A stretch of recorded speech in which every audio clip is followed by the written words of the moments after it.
is go around and like say your best or strongest point that you have, and then we'll have everybody build off of it and get like new ideas. So, you want to start?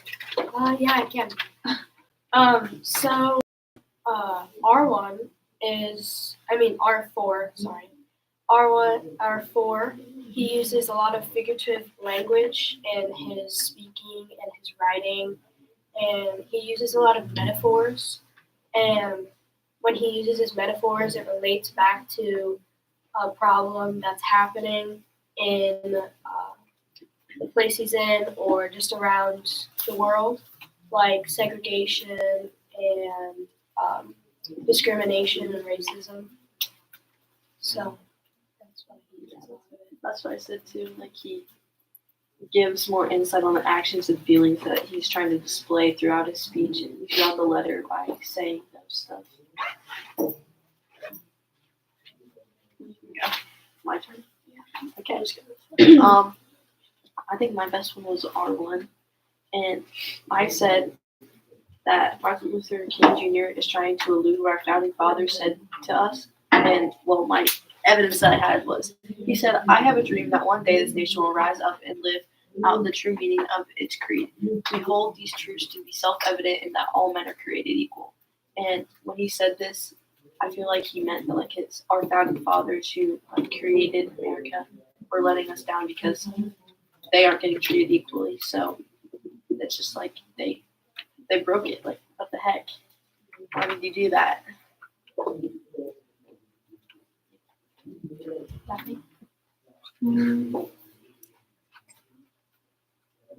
I don't know. I didn't have any good ones. Just whichever one. Yeah.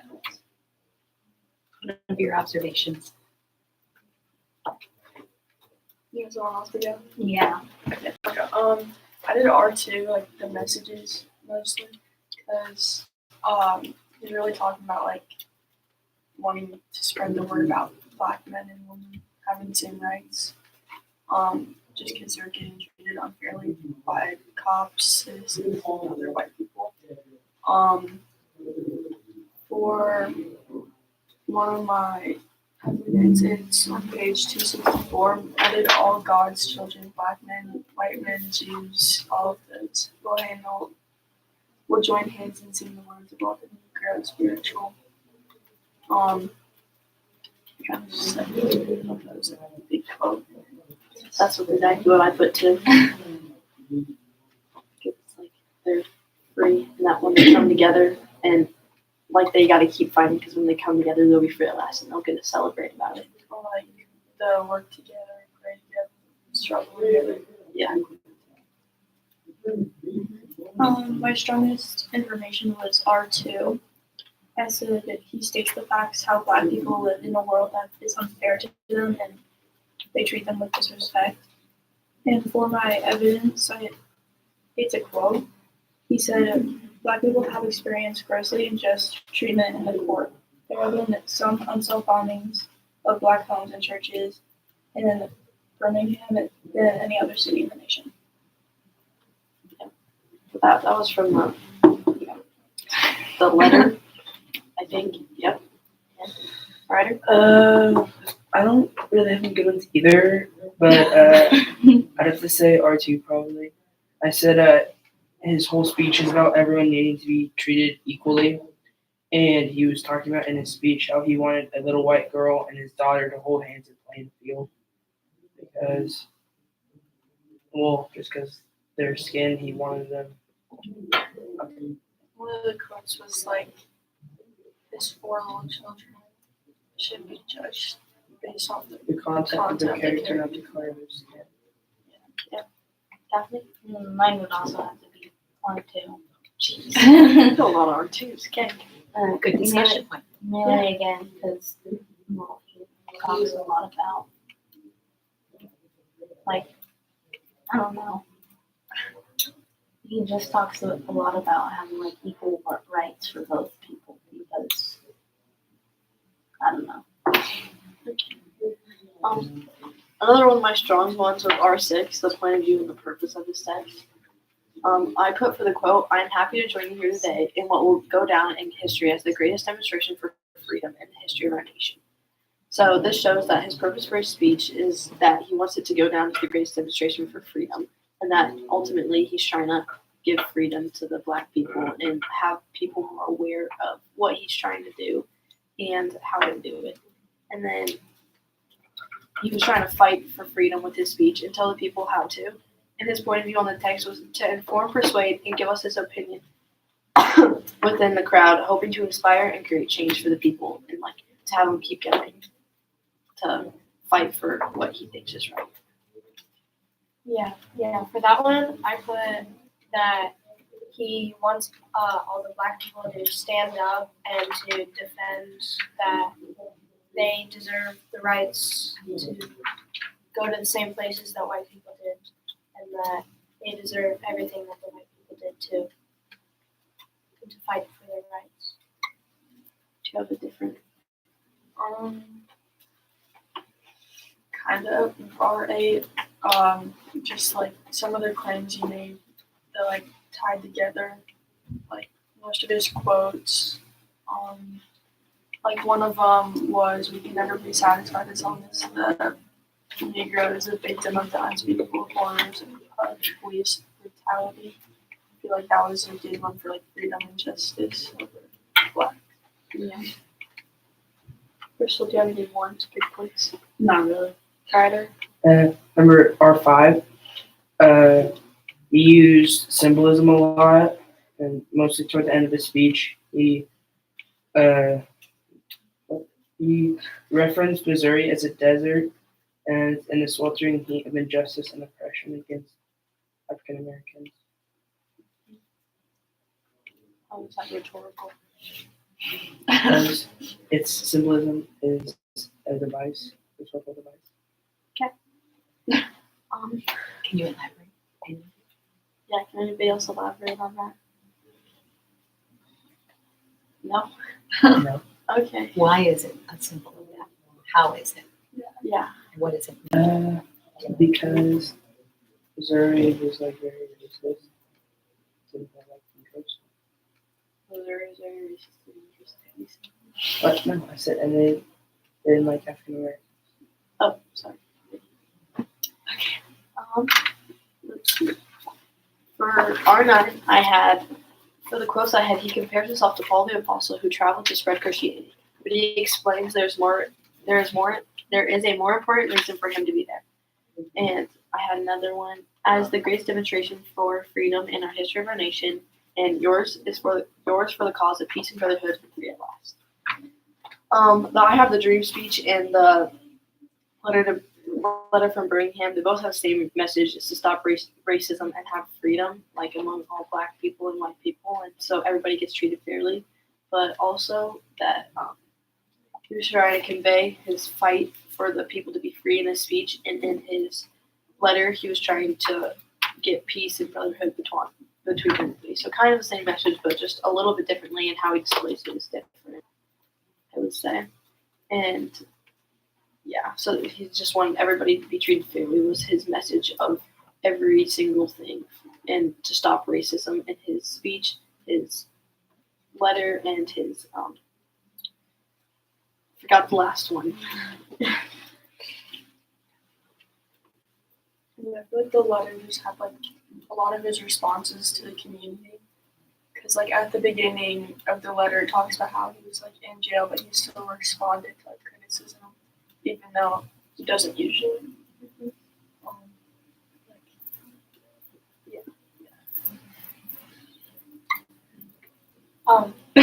From the letter, I had a quote. It says, "Nonviolent direct action seeks to create such a crisis and foster such a tension that a community which has constantly refused to negotiate is forced to confront the issue. It seeks to dramatize the issue, but it can no longer be ignored." So he just wants violence to not be there anymore, and they just want to confront the issue so that it's no longer an issue between the white people and the Black. I think that's like his biggest message throughout everything that he's trying to convey, is that he wants freedom to be among everybody, especially especially the black people, that everybody gets treated fairly and with respect, no matter what race you are or like what color your skin is. He brought it up quite a bit that he wanted like the blacks and whites to like hold him brother and like, just be close. Do you guys have anything? No? Crystal? No. Ryder? No. Okay. Let's see. For my R5 structure of use of rhetorical devices, I said 1963 is not an end, but a beginning. Within the sentence, it holds a rhetorical device and it says, but a beginning, and it makes you crave for more information, like what is at the beginning of, like, what do you have in store for what's going to happen next, and like it just creates emphasis on like, and it like makes me think, like what is at the beginning of, or what's to come from like everything that he's trying to do, like, or what will happen. So he just said that by like trying to add more emphasis and like keep like the people thinking about like what happens if we help this, or like stuff like that. That's what I think. Yeah.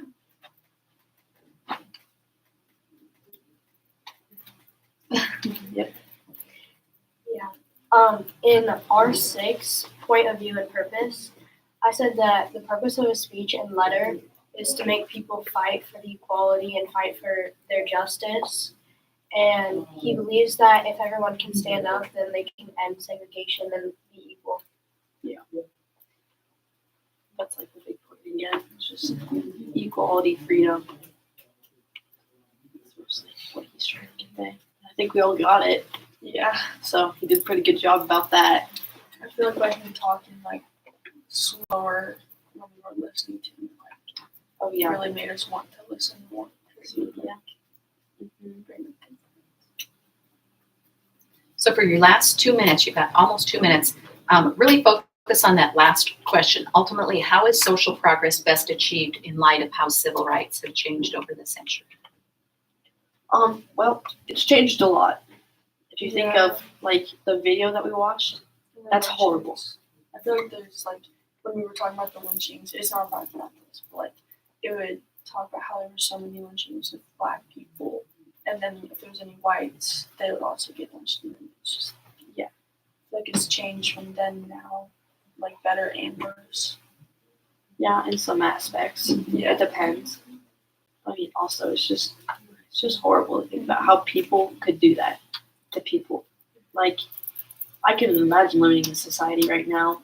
So I'm glad that it's changed like that, because otherwise I don't know. I mean, I'm guessing I would be used to it because it's like what was the normal, but I'm glad it's not the normal.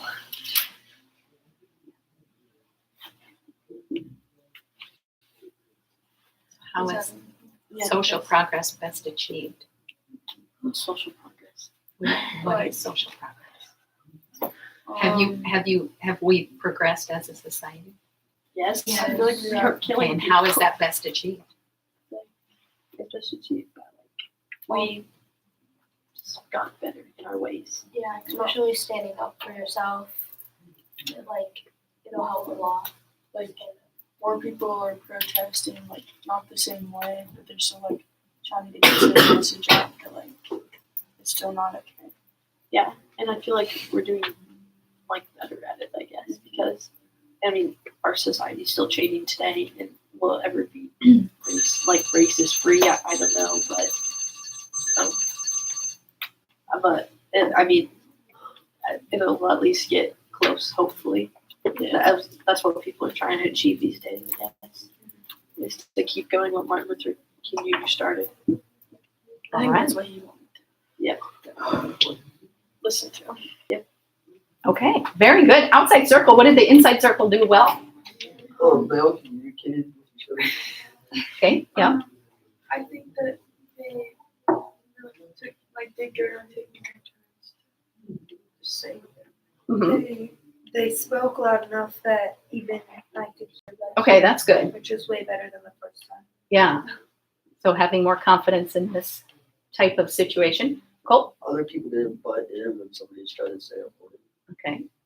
What was the best part of the conversation? I think I was just having good conversation. We all just like went off of each other. Yeah, hearing each other's opinions. Right, when you were connecting the ideas rather than the focus on the skill that you prepared for, but having those, just using those ideas, Yeah.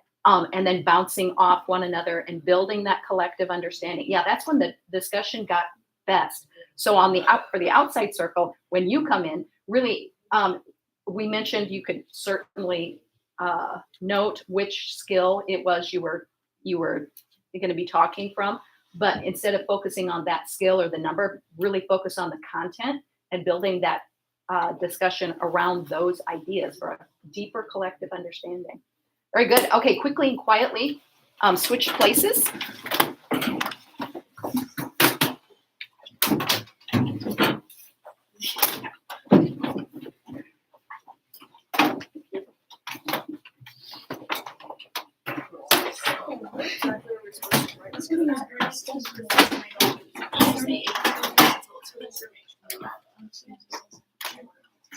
Sorry. Words Oh, sorry. On. Thank you for that question. On the bottom, I did. This is not on your last sheet, but I just added it. So just on that next last sheet that's attached to your. Oh, well then just below it. If yours got pushed down, yeah, just below it. So just add that all the. Yep, just below the chart. All right. Okay. I was hoping we'd have Stella here, but we'll go. Okay. You may begin. Wait, which one?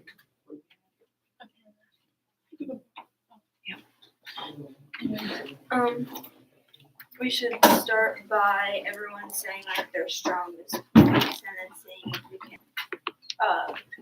connect. Seeing if others have about the same like strongest points. Does anyone want to say R1? I have R1 as one of mine. I said he compared himself to Paul the Apostle when he was traveling to spread Christianity. And the quote is, "But more basically, I'm in Birmingham because injustice is here, just as the prophets of the 8th century BC left their villages and carried their thus saith the Lord far beyond the boundaries of their hometowns, and just as the Apostle Paul left his village of Taurus and carried the gospel of Jesus Christ to the far corners of the Greco-Roman world, so I am compelled to carry the gospel of freedom beyond my own hometown like Paul. I must constantly respond to the Macedonian call for aid." And that's like, he's saying that he's like Paul because he needs to go around spreading the word that blacks aren't being treated equally and that it needs to be fixed before before there can be peace in the world. Yeah, for R1, I just put that when he was in the jail and he made that letter, he used pieces of newspaper articles.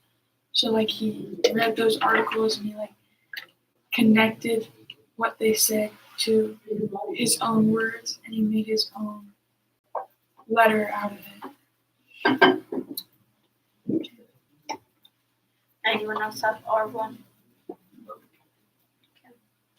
I have R2, so my quotes are kind of long, but so I said that some of the themes in Martin Luther King's speech is to protest against discrimination and inequality because it's been the same way for the past 100 years and it needs to change and we shouldn't settle for this unfairness and that it's time to fight back so everyone gets treated equally. And for the quotes from this I Have a Dream speech, I have, "But 100 years later, the Negro is still not free. And let us not seek to satisfy our thirst for freedom by drinking from the cup of bitterness and hatred." So they shouldn't settle for what they have. I have something similar. It's like, my quote is, 5 square years ago, a great American whose symbolic shadow we stand today signed the Emancipation Proclamation. And then the next paragraph it says, but 100 years later, the Negro is still not free. That's saying that even though they signed something that said that they were now technically free, they still aren't totally free because they're still being treated the same way as they were 100 years before. And mine was basically like theirs. I said that they should have freedom and they should not have to be segregated from the whites, even though they are all free. I said the racial injustice in America needs to be eradicated before true equality for all is realized. Because in paragraph 2, in a letter from Birmingham Jail, he says injustice everywhere is the first justice. Oh, everywhere.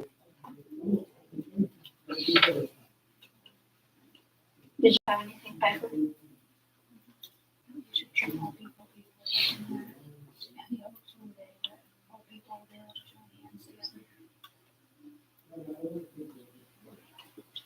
My next strongest point was R5.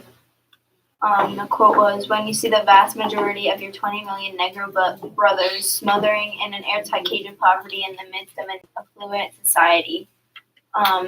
He's saying that when you're seeing a bunch of people not being treated equally and you're not like fighting to try and change that, that's you're just settling for it, and that's not okay. You should try and fight for what you want and not just say, oh, this is fine and I'll just live like this.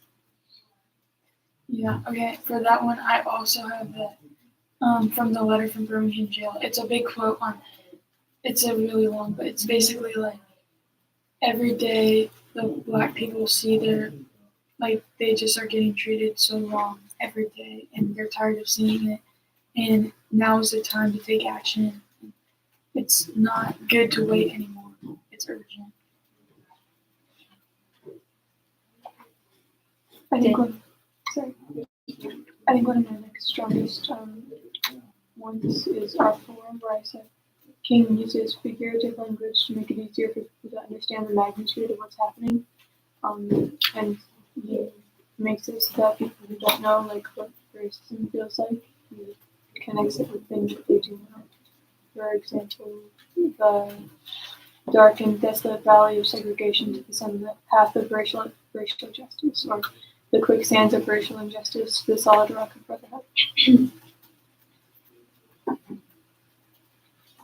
I had something similar. I said he used a bunch of metaphors and different figurative language to try and tell the people that didn't know what he was talking about, kind of like help them feel how the blacks were feeling about it and like how they're being treated and stuff.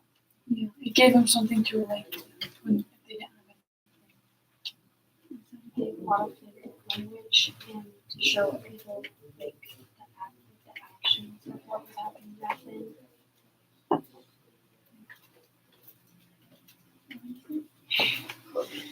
Okay, I guess. Okay. So for R8, I had evaluating claims and arguments. So I said, he says that in the letter from Birmingham Jail, he states injustice everywhere. Anywhere is a threat to justice anywhere. And I think he says this because if there's justice in one place, but there's injustice in the surrounding places, then it's not going to work out, and the injustice will just go in and harm the justice. And it's just going to be a big loop, and it's never going to be right. That's a great point. I said that he thought that the blacks or the African Americans needed to stand up for themselves, and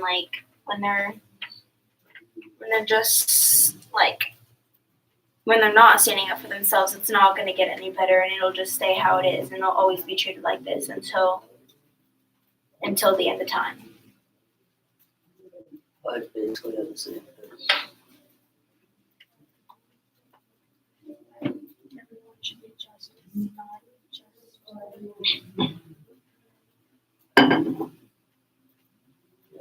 I had something to similar to what Brooklyn Part 8, where the racial injustice or just the injustice in the surrounding area will impact the progress made around it.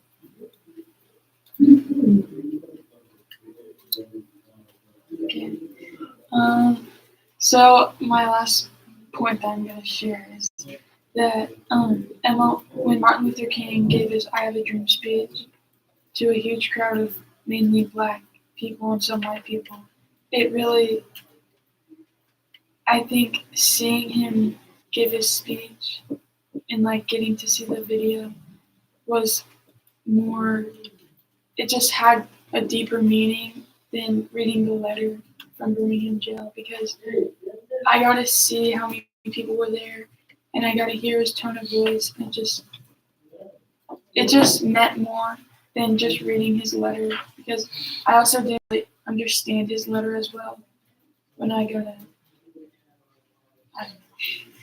And his speech, it said more about he's trying to influence the movement by saying that he has a dream to change the discrimination and inequality. And in this letter, he used a bunch of personal experiences to try and get people to stand up for themselves. Do you agree, disagree? Fine. Sit with that one for a while.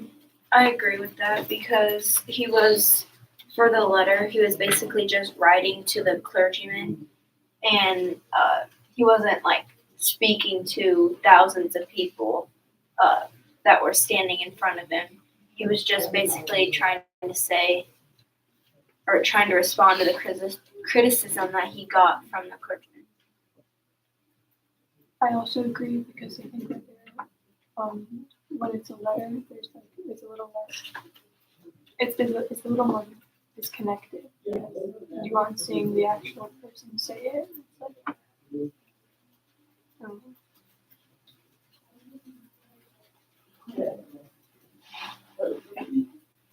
okay, so then I guess we should think of the question: how is social progress best achieved? Civil rights, and how has it changed over the century? I think it's changed a lot over the century, but it hasn't changed, or it's changed a lot because they're not still killing people because they've done one small thing wrong.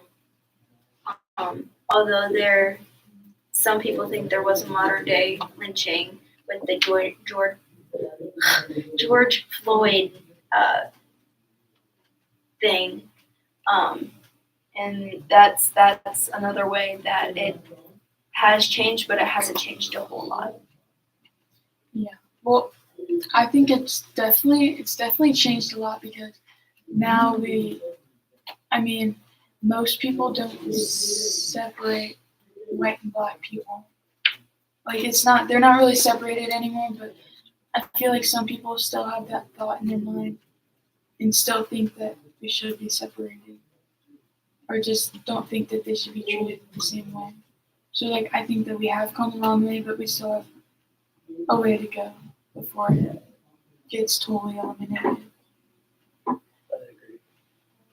I agree.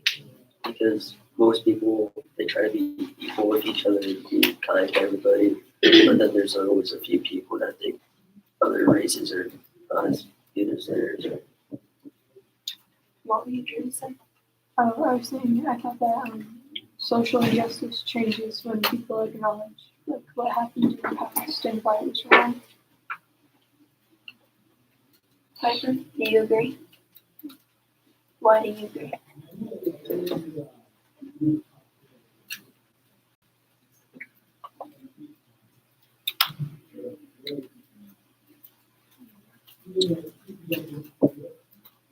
So how is social progress best achieved? Because, I guess people there were protests, and people still protest today. That has really helped. What other things did Martin Luther King Jr. do that He helped? gave speeches and wrote letters. And he presented them to tons of people. And people still do that today.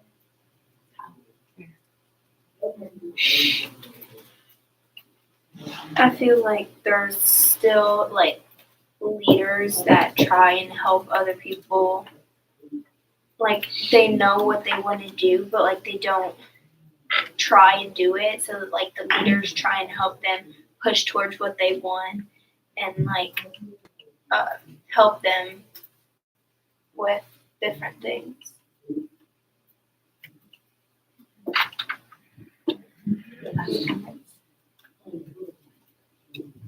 All right. I'll stop it there. Okay. Good job, guys. Outside circle, what did the inside circle do well? Like elaborating on things, like asking people like they agree with it and why, and goes on to that. Okay, talk about the elaboration. What does that do for a conversation? It keeps it moving. Okay, keeps it moving. Adds more depth and like information. To More depth, more information. Yeah, cool. If people didn't understand what you were talking about, they might understand after you get to explain Yeah, it. because sometimes we communicate and we think we've communicated effectively, but until we ask clarifying questions and give a little bit more, we might not realize that someone didn't until we do have those clarifying questions. Yep, Mallory. I was just gonna say, like, get more people's like opinions on the like when they're talking about which ones they like better and like how we can make it. Mm-hmm. Good. What else did they do well? For the most part, they spoke up really well. Okay. All right. For next time, for your next discussions, and knowing that we're going to be doing these types of text talks, maybe not recorded all the time, but text talks where we have focused on certain reading skills. What can we keep in mind going forward for improvement? I'd say just like be ready on the question. Like if someone was gonna ask you, agree. Thinking ahead more. Yeah. Okay. Yeah. Crystal? Making better like transitions. Like, for those things. Transitions and connecting, right.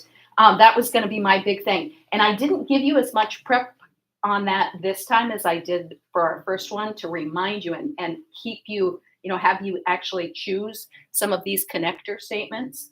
And I should have to remind you to bring that to the front of your mind, because again, I'll give you the analogy that I gave you on our first Socratic discussion, that it's like we all have a whole bunch of Legos. And if we just share without connecting, it's like we're just throwing our Legos into the middle. It doesn't build anything. But when we connect them, connecting one idea to another idea, then we start building a collective understanding. And that's what's really important. So rather than focusing on the skill that you guys are using, focus on the content of that and connecting it, connecting the ideas that those skills brought about. Yeah, so that I see you guys growing in a lot of ways. And throughout our next unit of To Kill a Mockingbird, when we do more discussion about what we're reading, I see you guys growing like crazy. So good job. Well, tomorrow actually we're going to learn about his death and Robert Kennedy's response to that. But then yes, we're going to move on next week to Kill a Mockingbird. Yep. So go ahead. For the people that are on tomorrow, will we just have to look on Google Classroom then? Yes. Okay. Well, yeah, I'll have some stuff. Okay. And right now, add to the end of or below your reading chart what you feel is the most insightful comment from today and justify why. Okay. Good. Thanks, guys. How long does this paragraph take?